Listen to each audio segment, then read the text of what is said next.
Remember I talked about water, not good to have too much, but you need a little water because when it rains, it's distilled water with lots of bacteria, goes into the ground, it dissolves earth so the plants can eat. Water is a solvent. It leaches, it tears apart things so that things can live off of rock and soil, hard substances to dissolve them. It causes fungus. Rust is a fungus. Many metals rust. That's a fungus that allows rock to break down so that plants can eat. Animals can eat the plants, we can eat the animals. Very simple. If we take in water, it starts dissolving and diluting our system. It starts dissolving our systems. It'll start thinning out the mucus. It'll start disassembling good nutrient structures. Let's say every time a cell eats, there's a combination of a variety, a smorgasbord of nutrients that are all bound together. Yeah, I mean, it's so microscopic. And when a cell goes to eat, it has 1 to 2 ions inside of it. And when it goes to eat, it opens up, and with these ions, it tracks the ions that are passing. Let's say it's a couple of potassium and maybe 5 calcium ions linked together with vitamin A, protein, fat, some carbohydrate, all linked there together. A good smorgasbord. Draws it in and eats. Now, water very often fractionates those smorgasbords. Therefore, cells get much less than a full balanced diet. They become nutrient deficient. Salt does the same. Salt and water causes cellular malnutrition. Salt is more destructive. When you eat salt, for each little bitty grain of salt, it causes clumpings, 4 to 5 at a time. When salt clusters attach to the cellular smorgasbords, they will either fractionate it, as I stated earlier, or it will create very large clusters, clumps that cannot be absorbed into the cell.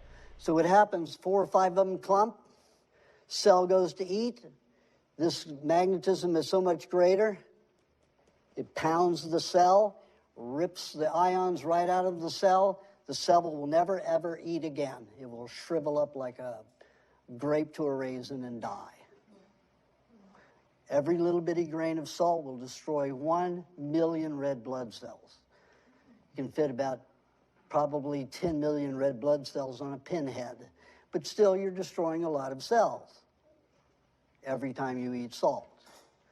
So, not a good idea to eat salt, unless, like I say in the book under remedies, if you have adrenal fatigue, you have a problem with sodium utilization. And then it's only like maybe 4 grains a week is all. Maybe 1 grain a day every other day. Very little amounts medicinally. And that's just until you get over the adrenal fatigue. That can usually be resolved in about 9 months if you're eating a good diet, like I suggest in the book.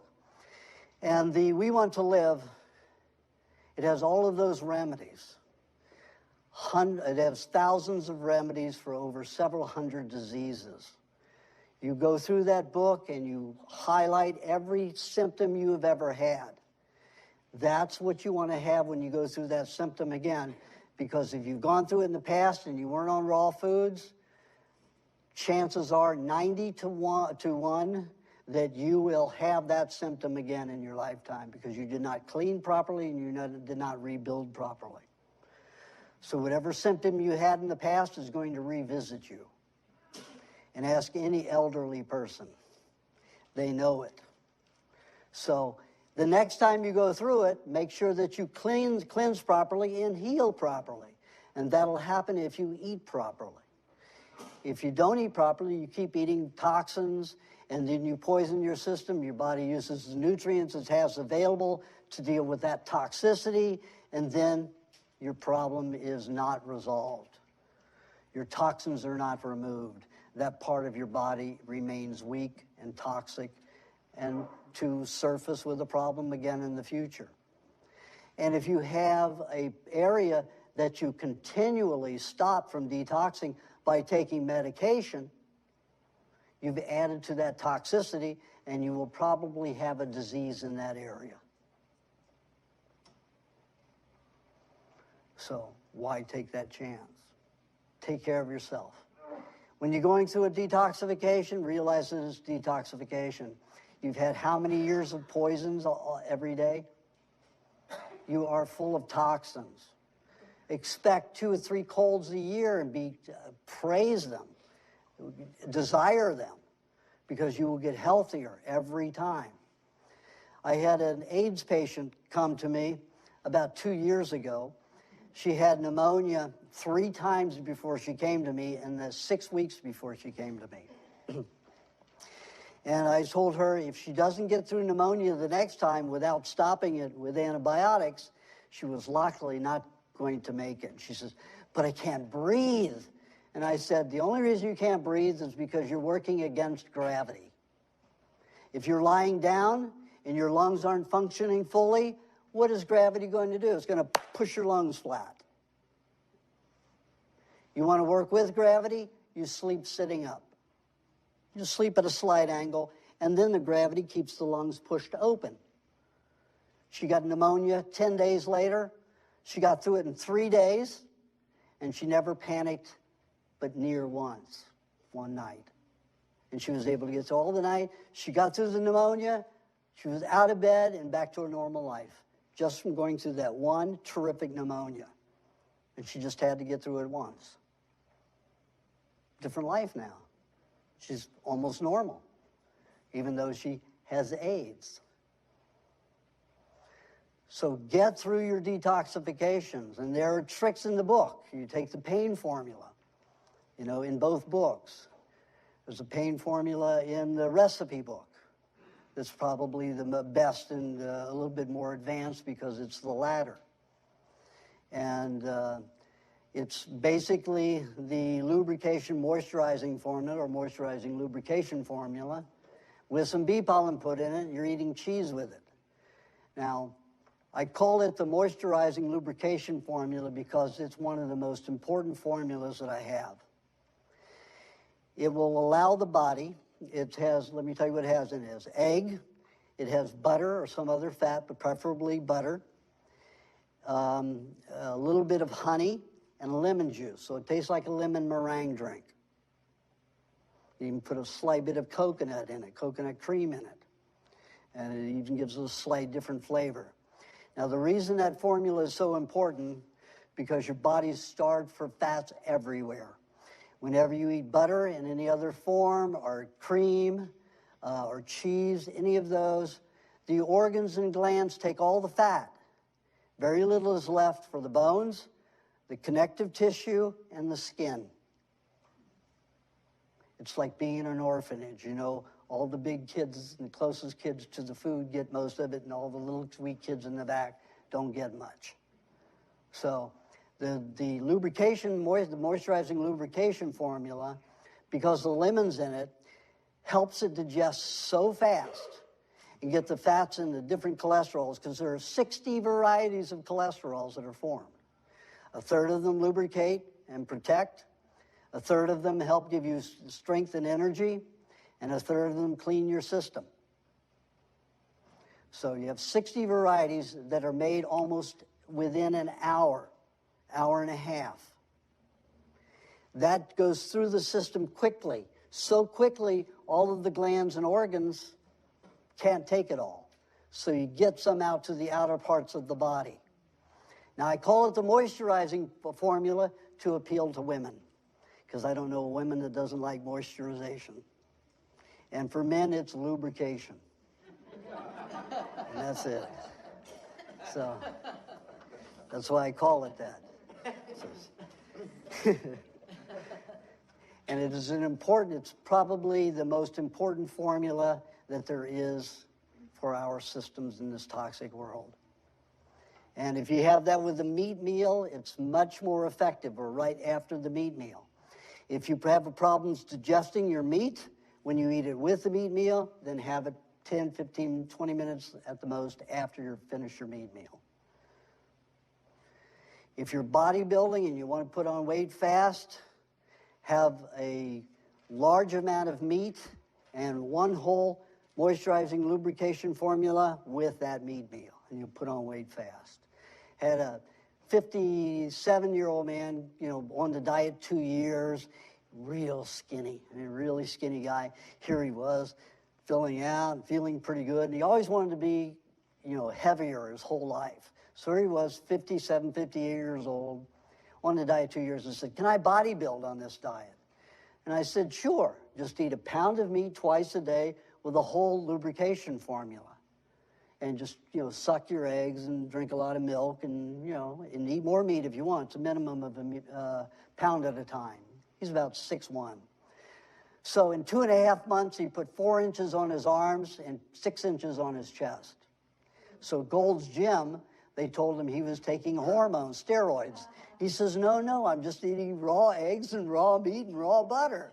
And they didn't believe him. It's that easy. It'll work. Well, you heard Jeff Slay's story. He put it on quick because that's the kind of diet I put him on, because that man came out of Auschwitz. I mean, that was skinny, frighteningly skinny. And you can see the way he is now, happy and great. So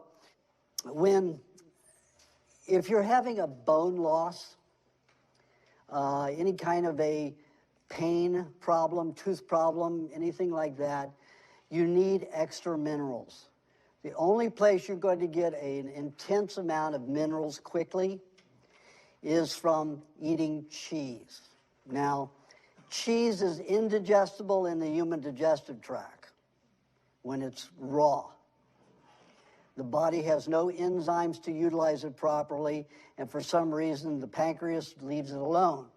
And that reason is because the body uses cheese as a sponge. It draws, the magnetism of it is so great that it draws the poisons as the blood, the neurological system, and the lymph make their way through all of the digestive system.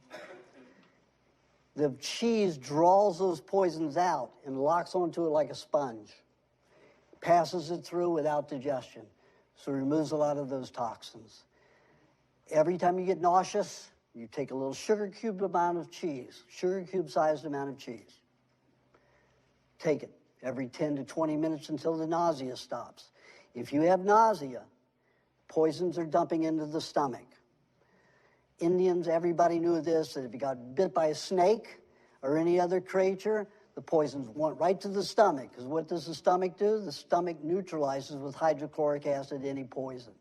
Can neutralize snake poison, any kind of poison very rapidly. Sometimes they would use milk to draw it to the stomach quicker if it wasn't moving as quickly as they wanted it to. But the whole point was to draw it into the stomach to neutralize the poison with the hydrochloric acid. So whenever you get nauseous, that's a sign that the poisons are dumping there.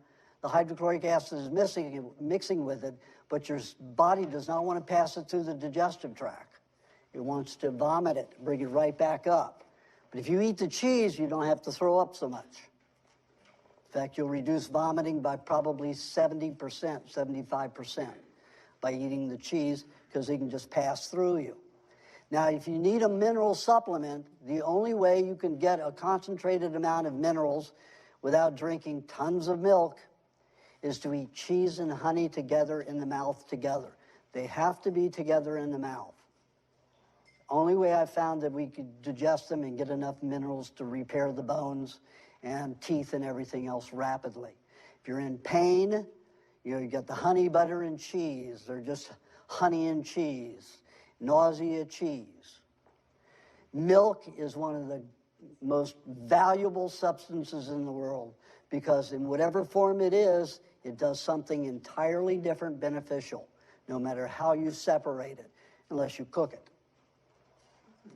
When milk is in its fresh form, it is less digestible, so it's always better to let it ferment. Now, the Hunzes and a lot of those people make kefir and yogurt, but when they used to make it, their grain was grains of honey. It wasn't these grains that they're producing from the rennet of a stomach or anything else. These are washed bacteria, and they are not natural once they're washed and conditioned. They don't encourage your own bacterial growth. They allow you to digest a lot more of the milk product, but they do not encourage your own own increased digestive ability. So it's better to put a little bit of honey in that if you don't like the Caucasus and Bulgarius bacteria working faster, and you don't like the bitterness too much and too sour. People usually don't mind the souring, but they don't like the bitterness. That's the Caucasus. The Bulgarius digesting the fats too quickly, faster than the Caucasus and the acidophilus. So you just put a little honey in there, and that retards the digestion of the Bulgarius bacteria a little bit. So you can get it a little sweeter.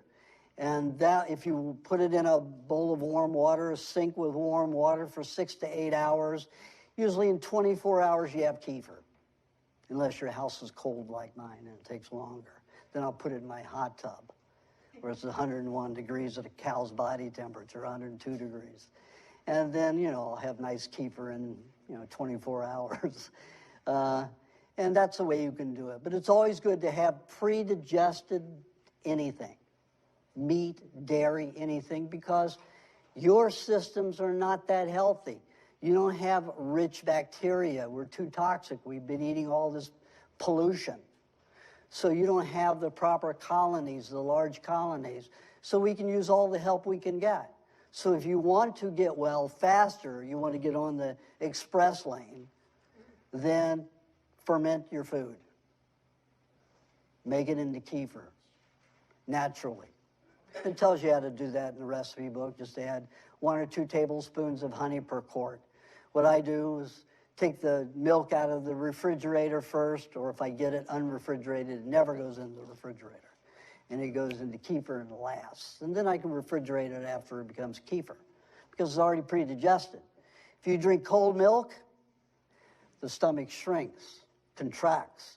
Hydrochloric acid does not secrete. Milk moves into the duodenum undigested. Casein and lactase, milk sugar, gets into the blood undigested. Allergies, problems. You're going to be using a lot of your calcium just binding with the sharp milk sugars that aren't digested properly and the casein. So don't drink cold milk unless it's 2 ounces on a hot day. That's not going to pass out of the stomach's going to have that warmed. But if you eat, half a cup to, a cup, some of that's going to move into the duodenum undigested, probably half of it. So be careful if you're going to drink cold milk. Be very careful and sip it. You can just keep it in your mouth until it warms if you want, but don't let it get into your stomach cold. And it will cool your mouth if you just keep it in your mouth. It will help cool your system if you're too hot. Because I'd much rather you drink milk than eat water. Water is not a good thing to eat too often. You haven't seen me eat any water. I don't eat water unless I'm in Asia and can't get any milk. And I can't get vegetable juice. But I take a juicer with me. Now the juicer that I take and travel with, it's a centrifugal because it's very lightweight. But you have to remember, when you juice with a centrifugal juicer, you're getting all that air into it, so you're oxidizing a lot of your nutrients. That's not a good thing. You want to oxidize your nutrients. You want to keep them as valuable as possible. And I'll show you in a few minutes with this juicer what we're going to do. So it's always better to have juice from a juicer where it's got a contained environment in it. Now let's go over an eating schedule. Now, the body functions in a particular way. and studying it for 32 years and observing it, feeding different animals different ways than humans and different systems. And I found out that this works for everybody. The different types just have to eat different types of red or white meat, different combinations. That you have to experiment with and explore. Now, I've given you some hints in We Want to Live. You know, if you keep color a long time and you get it easily, you're more of an acidic bloodstream person. So you should eat less red meat and more of the poultry or fish. Now, in the book, I call it white meat. Misnomer, because you can eat poultry, which would be in the white meat category, like ostrich. Ostrich is as red as liver, so it's not really red meat. But it's any poultry, fish, or seafood. Falls into the other category. Red meat is goat, beef, venison, bison, anything like that. Sheep. Pig is both. It's on both sides. Pork. If you eat pork. I do. I like it. But I only have it about every 4 to 6 months. I get a craving for it, and I'll eat it. Makes my grandmother turn over in her grave, but that's the way it goes. But I'm mainly a half and half. I'm not a high activity person, but because of the vagotomy that I had, where they severed the vagus nerve, I have to act like an athlete that eats half red and half fish and poultry. Doesn't give me quite as much energy. I mean, I could be flying off the walls if I were able to eat my, proper way. But I'm one of those low activity persons anyway. In my irises, I have no activity rings. Athletes have 7 to 11. So they have to exercise 8 to 10 hours a day. And if you have any activity rings in your eyes, that means you produce hormones for activity. And if you don't burn up those hormones every day, you will burn them in anxiety. So every day you wake up, you got 2 doors to choose from. Anxiety, activity. Which do you want to go through today? How do you want to spend your day? Anxiety or activity? It's that easy. Some people have to spend burn a lot of hormones. People like me, this is mine, all day long on my computer. 20 hours sometimes. Talking on the phone, that's my energy. And once, every couple of weeks, I'll be up doing this for about, 6 hours, 7 hours, on a Saturday. And, I don't do anything. I carry my groceries once a week. And I've got all this muscle and it's solid everywhere. And I'm 26% body fat. Pretty good. So when you start in the morning, most people, not everybody, but most people need alkalinizing minerals. They've gone through a night of nervous system detoxification, and there's a lot of acidity in the bloodstream, over-acidity in the bloodstream. So a vegetable juice is the ideal thing to eat. Celery is very good because it's the lowest in carbohydrate. There's not enough carbohydrate in celery juice to digest celery, so it's a negative. You add a little carrot and parsley to it, which are high in some carbs, brings it right to a good balance. So you make your major proportion celery and go from there. Parsley is very important because of vitamin D, vitamin E, chlorophyll, all of that to keep the lungs functioning and the nervous system functioning rather cleanly. It also gives your body a tremendous amount of enzymes and vitamins, as well as the minerals, to help your appetite increase, to get ready for digestion. So you have a vegetable juice, depending upon your size, and if you look in the recipe book, it'll tell you about the quantities for your size. Then wait about an hour and have a meat meal. Now this is a very important meal.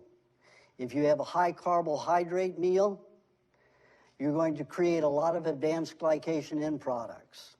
Also, the body, for the first 6 hours, 7 hours that it's awake, decides how it's going to make glycogen for the day. Glycogen runs the nervous system. It's the blood sugar that runs the nervous system.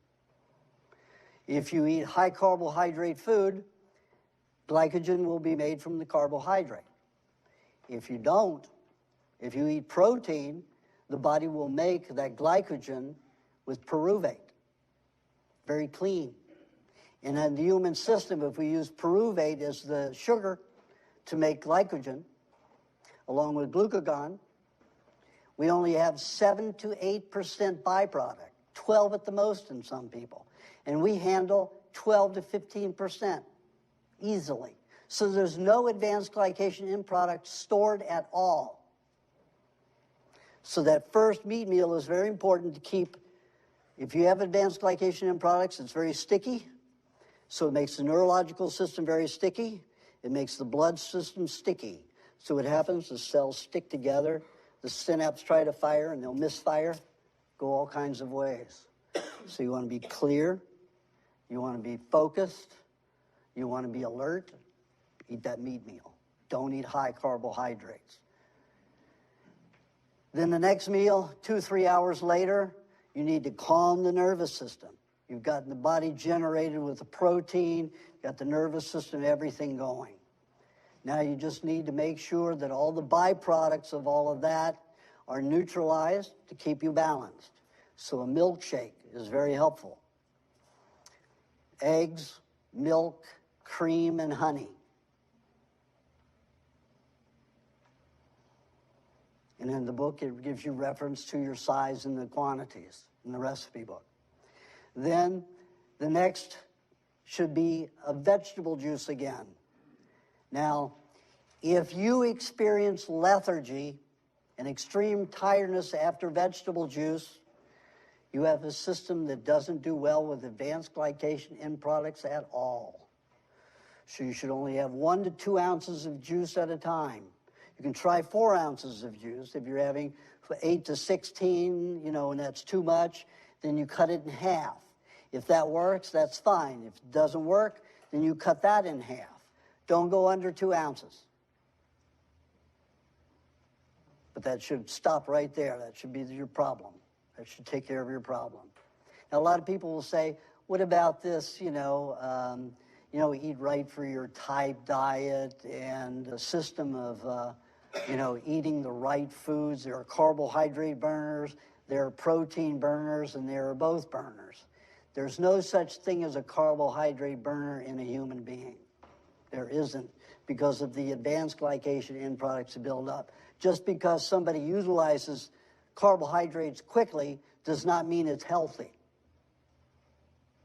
And if they have trouble digesting protein, that doesn't mean that they shouldn't eat protein. They need to eat protein in a way that they will digest it, not take from it or stay away from it.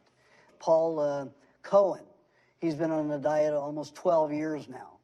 Paul Cohen was an Olympic tennis player who was McEnroe's coach for 10 years. This guy has been strictly on the diet for 12 years. He gets younger every year, and he's like 68, 69, something like that. And he said if he only knew this diet when he was a player and a coach, McEnroe would have been a nice guy as well as, a champion. And he could have gone on and on. And, these people could play until their 50s probably with no problem. But they're just not on a diet to foster that kind of longevity and body agility and strength. So don't look at those diets as you should have this and you shouldn't have that. They're animals that eat the same things every day. We need to eat the same things every day. And anybody tells you that we shouldn't have the same diet, they're right to an extent. Everybody is a little different. But the basic foods and the basic principles are all the same for everybody.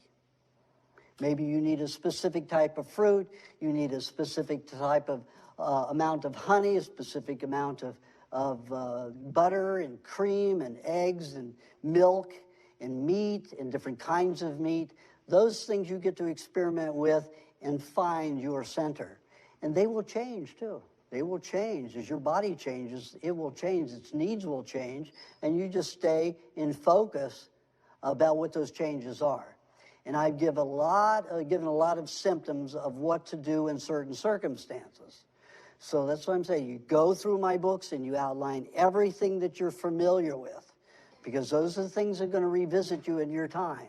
And you just adjust your meats, you adjust whatever to make it work for you. So this is about noon here. If you're up at 6 o'clock in the morning, you have your second juice about noon. Now you can start eating your carbohydrates after that. Here you're 6-7 hours over your day. Your body's already made the glycogen for the day. It will be made from pyruvate, mainly from the meat in the morning and the milkshake. So, after that juice, if you're diabetic or have hypoglycemia or hyperglycemia, you want to break your meat meals up into 3 meat meals a day instead of 2. Most people should have 2. But if you have hypoglycemia, hyperglycemia, or diabetes, you need 3 meat meals a day. So let's say the average person should have, let's say that's from 5 foot to 5'8", a pound a day. It goes up as you get taller, and I explain that in the book, the quantities. And you get up to sometimes 3 pounds a day. If I know I'm going through a healing crisis, that means I feel sleepy a lot. That means my body, 90% of the healing, cellular division, happens in the sleep state. You know, that's how cells reproduce. They just divide and become clones of each other, twins, and they just keep reproducing that way. So most of it happens in the sleep state, 90%. So when I feel sleepy, I will chow down the meat. I'm an opportunist. I'm going to take advantage. When I'm sleeping, I'm going to produce as many cells as I can. And you see, here I am 60 years old and still ready to go. And I haven't slept since 10 o'clock last night. Not even tired a bit. So you'll have another meat meal if you have one of those problems. If you're not diabetic or hypoglycemic or hyperglycemic, you'll go on to your fruit meal. And after the people who are in those conditions, they go from their meat meal to their fruit meal. Now, a fruit meal is cleansing. Remember I said, if your body uses carbohydrate in the system in high amounts, it will make alcohols. Alcohols are cleansers, as well as being able to utilize fat properly in the body as energy. It will also make solvents to dissolve toxicity, to eliminate toxicity. It uses the alcohols to transform some fats into solvents. Most soaps were made from petroleum. 50 years ago, 90% of all the soaps contained coconut cream. Too expensive to have the land to grow it, to wait for them to grow, to harvest them, to open them, all this stuff, to process and doing that. So now they just make chemical garbage soaps, poison all of you every time. Best thing to do is make your coconut cream, some that you don't eat and starts fermenting. That's what you use for your bath. Best thing to do. Then, after you eat, now a fruit meal should always have fat with it. And if you have some dental problems, you have some bone problems, always have cheese with it too.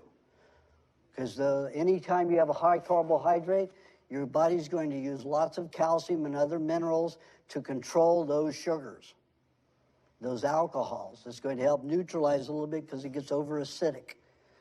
So it uses the calcium and the phosphorus that's added with, and potassium causes like a foaming soap, and that helps cleanse the body. So it all works well, but it can cause a deficiency because we're so deficient already.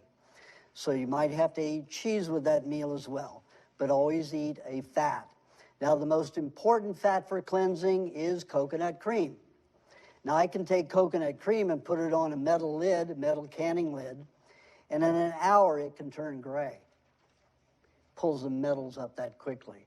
I can use butter, I can use coconut cream, I can use olive oil, flax oil, and that metal could take a day, 24 hours, a week before it starts pulling up the metals, dissolving the metals. But that coconut cream is rather instant. It's amazing stuff. So, coconut cream, eat that with some fruit, but always eat some animal fat with it, butter or cream. Because when you start moving a lot of toxicity like that, you need the animal fats to protect your system. I've had people who've said, oh man, this is so good, I'm cleaning out all over, it's great.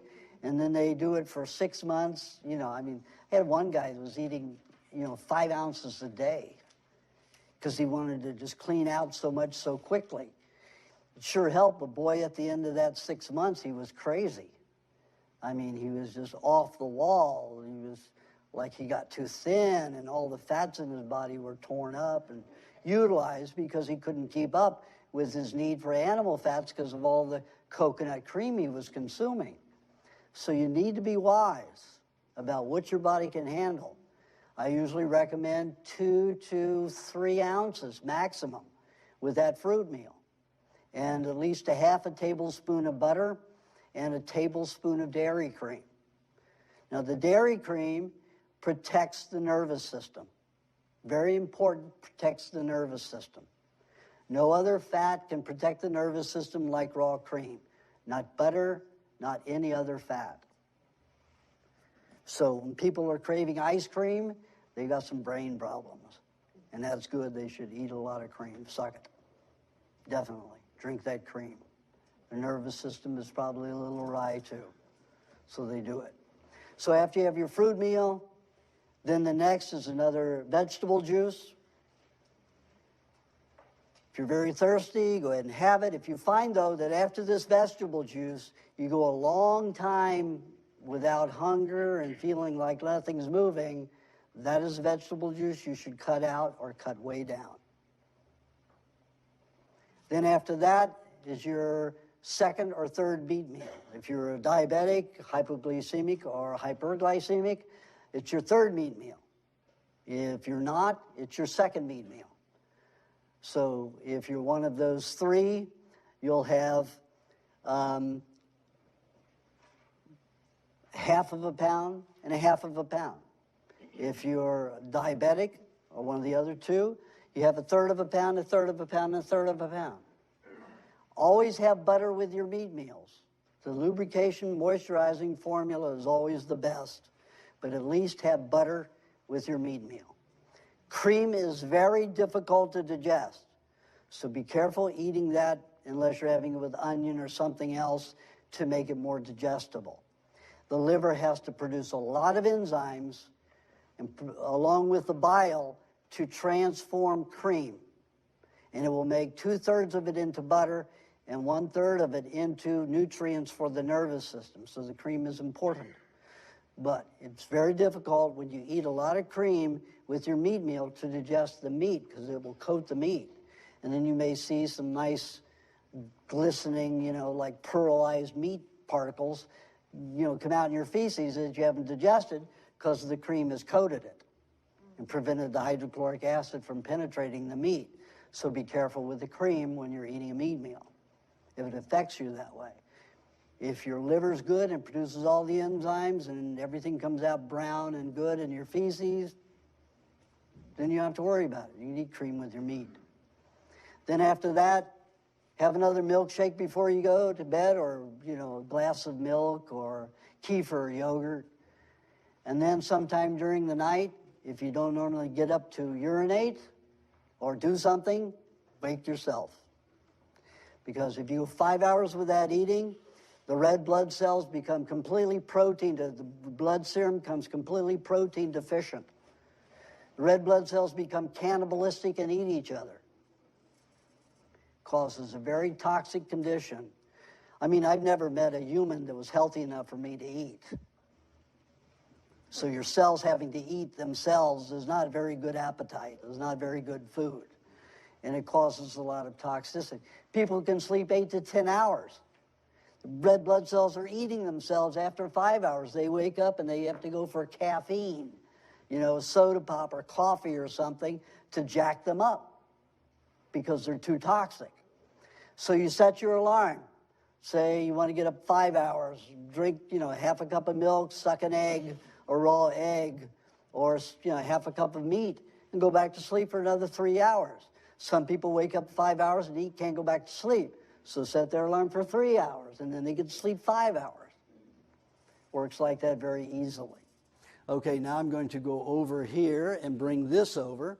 So, the juicer. This is a good juicer. It's got 2 magnetic stainless steel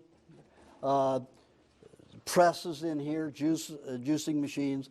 I don't like the plastic ones that are all plastic in here, because when you have plastic pushing on plastic, it outgasses dioxins.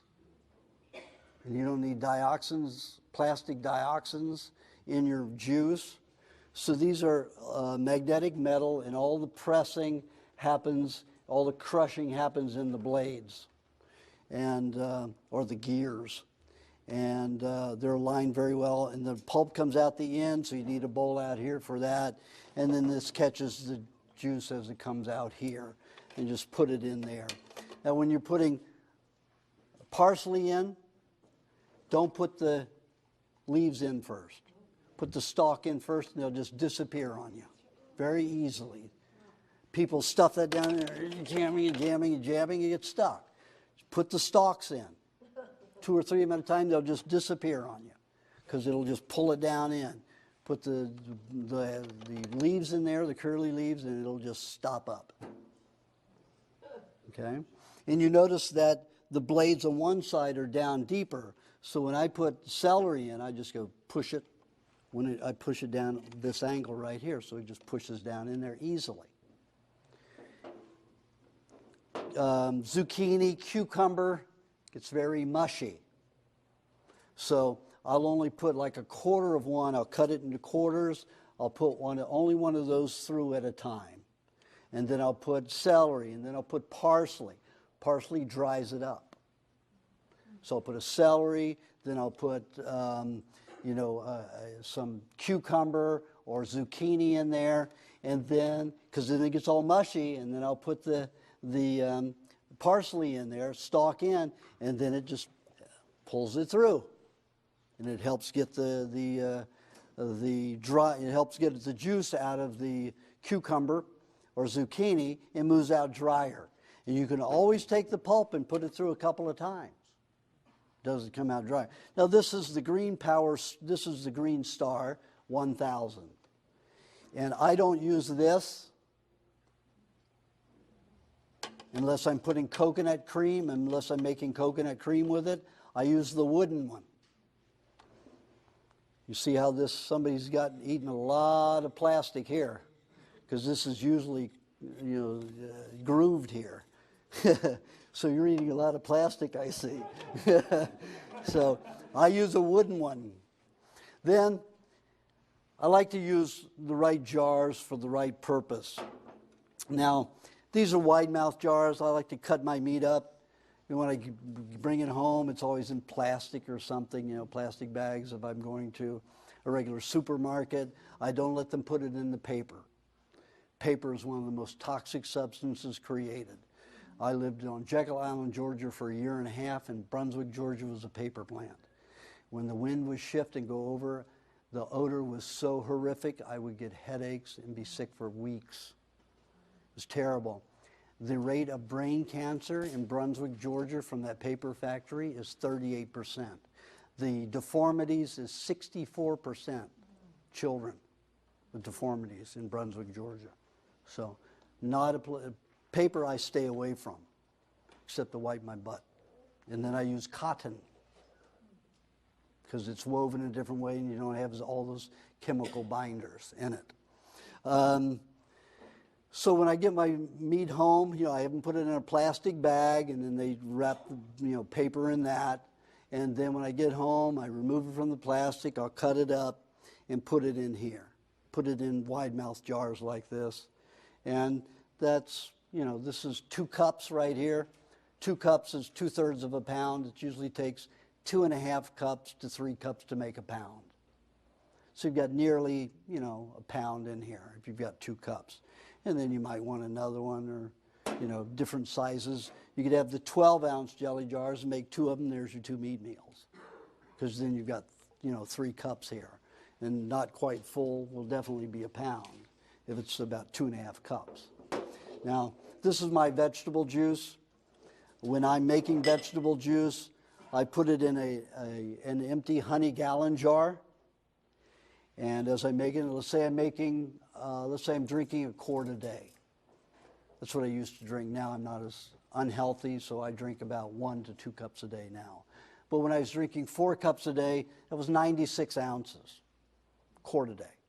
So I would make 92 ounces of juice, cut the foam off the top of that. I pour it into the gallon jar as I juiced it, because you can see this doesn't hold 94 ounces, 92 ounces.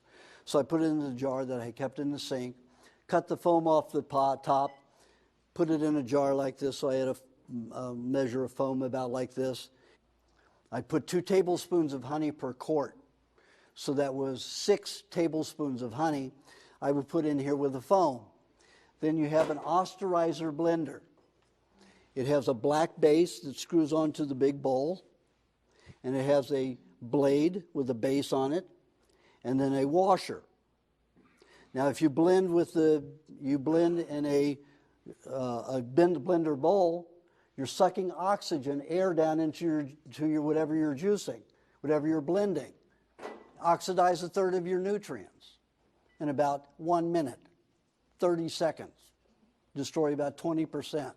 So what you want to do is get an osterizer blender. You get rid of the bowl, and then you take these like this. Here's an 8 ounce. You can get to 4 ounce, 8 ounce, 12 ounce, 16 ounce, and quart jars that have the regular mouth jar that fits on and screws on to the osterizer blender.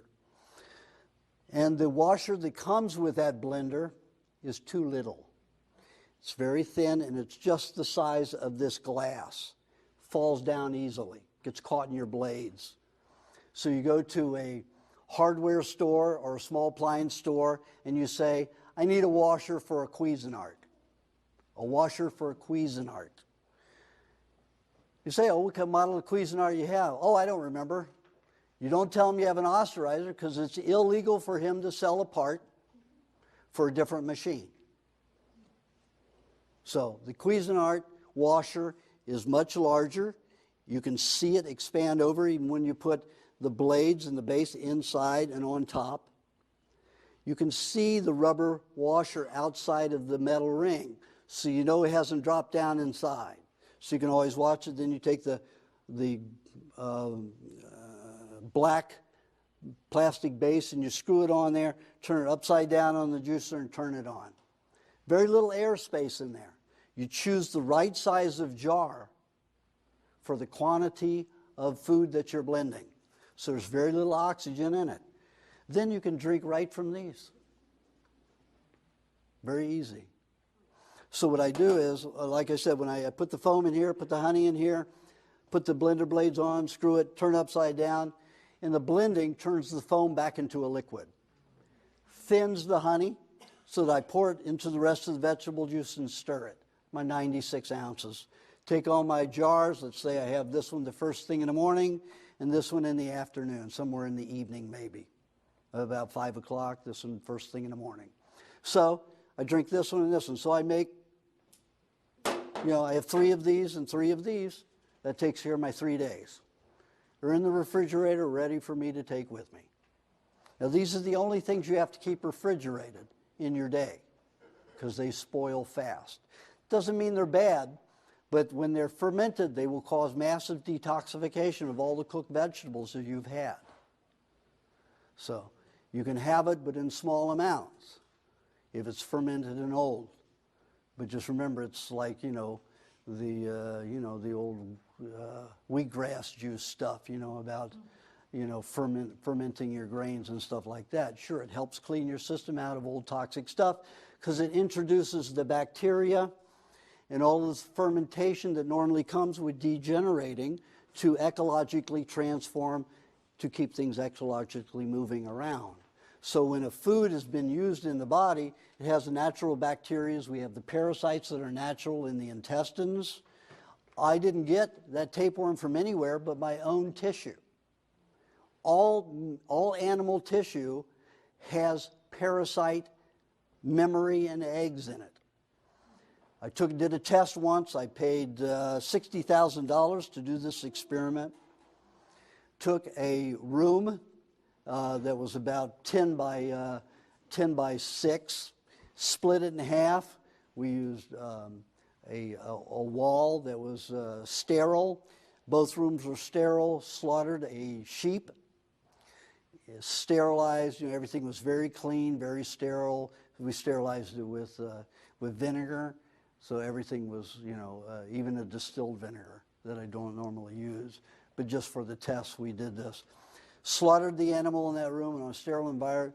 Took it into the other side where we had it. We had it in a glass pedestal. Went all the way up. It got its oxygen through another trap that went into the other side where there was a corn dracaena that plant produces a lot of oxygen. 3 HEPA filters, the oxygen had to come through, so there are no parasites that could get through 3 HEPA filters. So that's the way the oxygen went to this piece of meat. Kept the meat at the sheep's body temperature, which was about 101.6. 2 days, little things started moving. 3 days, we had parasites. Nothing was exposed. No parasites were ever exposed to that animal flesh. All parasites are a natural part, and all bacteria is a natural part of animal tissue. So when they tell you you get tapeworms through your feet. Hello? What are these people thinking? They're not. They're not doing any experiments. They're hypothesizing. And they have no tests to prove any of it. Just like the raw meat theory of getting parasites from meat. It's the most ridiculous thing in the world. So that's how you can make things and take them with you, put lids on them, and enjoy them. Right up to the top with no air in it? Yeah, as far up to the top as you can.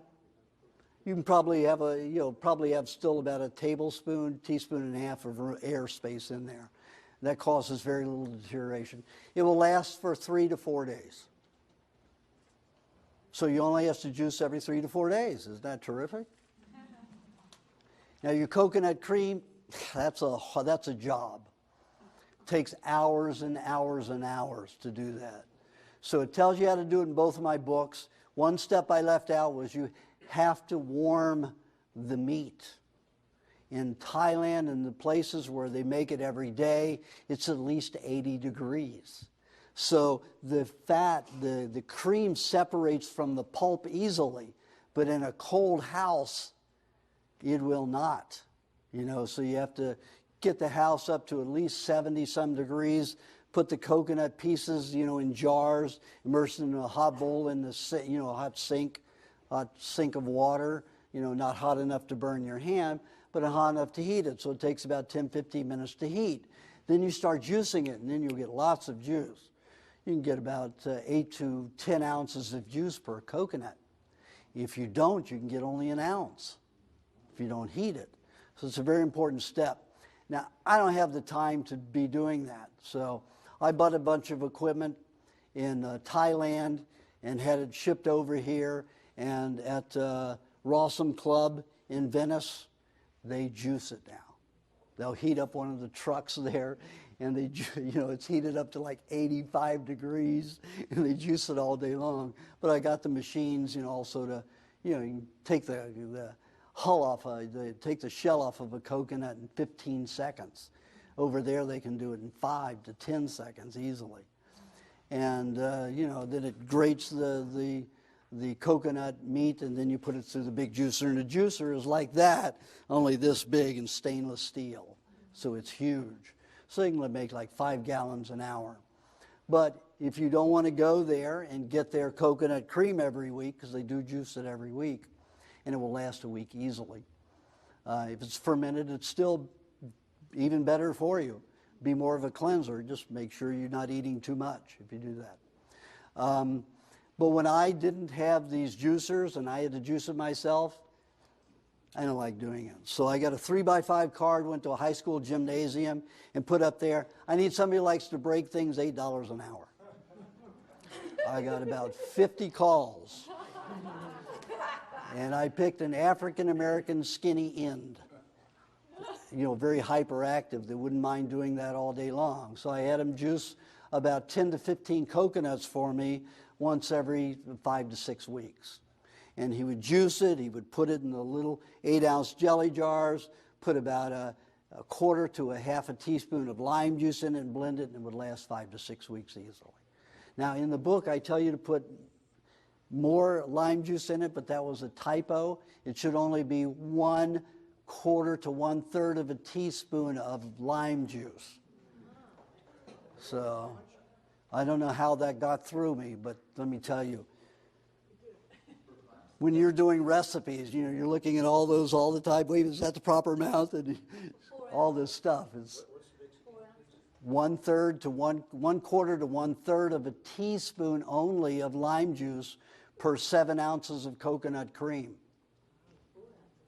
Very little is needed and is necessary. Lose too much lime juice. Lime juice is an antibiotic. It's an antiseptic. Lemon juice is a fermenter. It will help you break things down. That's why they use it, to marinate fish and chicken or any kind of poultry. It helps break it down. Lime juice is just the opposite. I learned that. I did a commercial on Tahiti, and I didn't like Tahiti, so I went to Moorea, which is the island between Bora Bora and Tahiti. And, this was 1996, and I was feeling like Superman, so I'd been on the diet a long time. And I was out there snorkeling by myself, and, it was a gorgeous place to snorkel.